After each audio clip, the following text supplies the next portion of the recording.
From the fires of betrayal unto the blood of revenge, we bring the name of Lorgar, the bearer of the word, the favored son of chaos.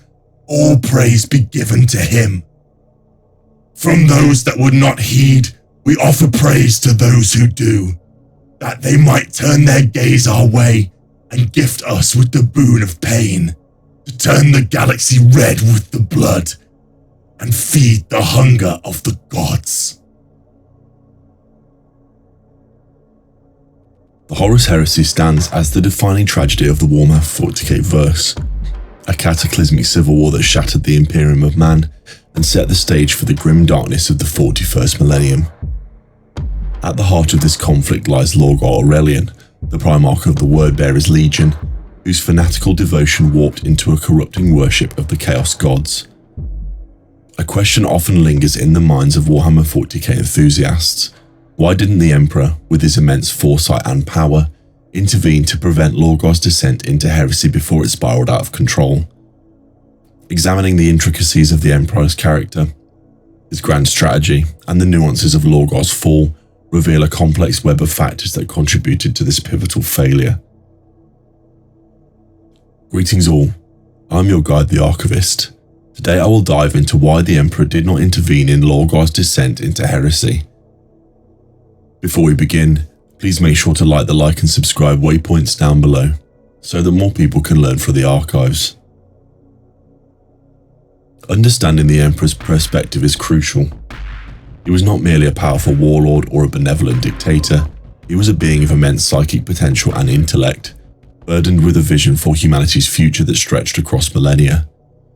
His ultimate goal was to guide humanity towards becoming a psychic race, capable of withstanding the predations of the warp and claiming its rightful place as the dominant force in the galaxy.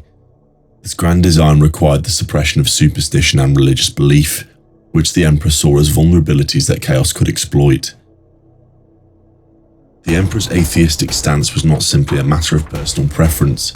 He understood the true nature of the Chaos Gods and the dangers they posed. He knew that belief in them, even in a benign form, could open pathways for their influence to seep into the material realm. This is why the Imperial Truth, the secular philosophy of the Imperium, was so vital to his plan. The Emperor believed that by fostering a society based on reason and scientific understanding, he could inoculate humanity against the lure of chaos. However, this approach, while strategically sound in the Emperor's mind, proved to be a significant blind spot when it came to understanding and managing his sons, the Primarchs. Each Primarch was a unique individual, shaped by their experiences on their respective homeworlds, and possessing distinct personalities and beliefs. The Emperor, in his focus on the broader picture, often underestimated the emotional and spiritual needs of his sons. Lorgar in particular was a deeply spiritual being.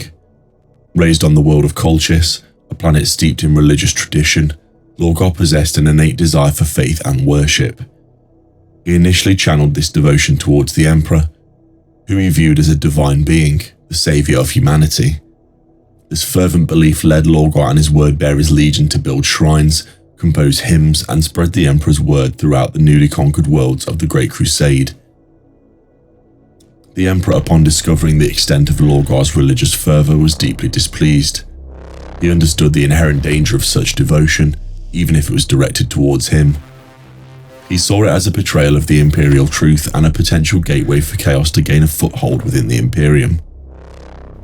In a move intended to be a corrective measure, the Emperor publicly reprimanded Lorgar on the word of Monarchia.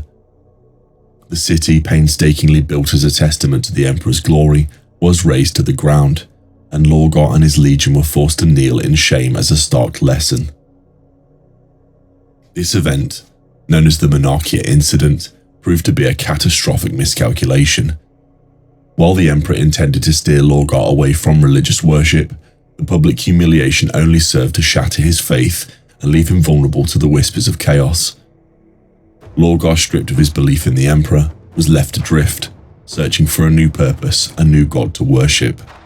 It was in this vulnerable state that Lorgar was encountered by Corferon, his adoptive father and a secret devotee of chaos.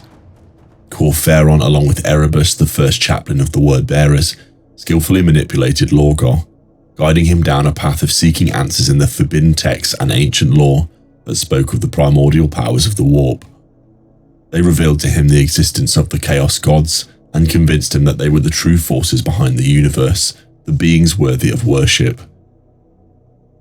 The Emperor, preoccupied with the Great Crusade and the myriad challenges of governing a rapidly expanding Imperium, failed to recognize the depths of Lorgar's despair and the insidious influence of Corferon and Erebus. He may have sensed a shift in Lorgar's demeanor, a growing detachment from the Imperial truth, but he likely attributed it to the general stresses of the Crusade. He underestimated the extent to which Lorgar's faith had been shattered, and the speed at which he was falling under the sway of chaos. Another factor that contributed to the Emperor's inability to intervene was the secrecy surrounding Lorgar's descent. The word-bearers under the guidance of Corferon and Erebus carefully concealed their activities, purging those who remained loyal to the Imperial truth and replacing them with zealous converts. They established secret cults and performed forbidden rituals, all while maintaining a facade of loyalty to the Emperor. Furthermore, the Emperor's own nature as a secretive and enigmatic figure hindered his ability to effectively communicate with his sons.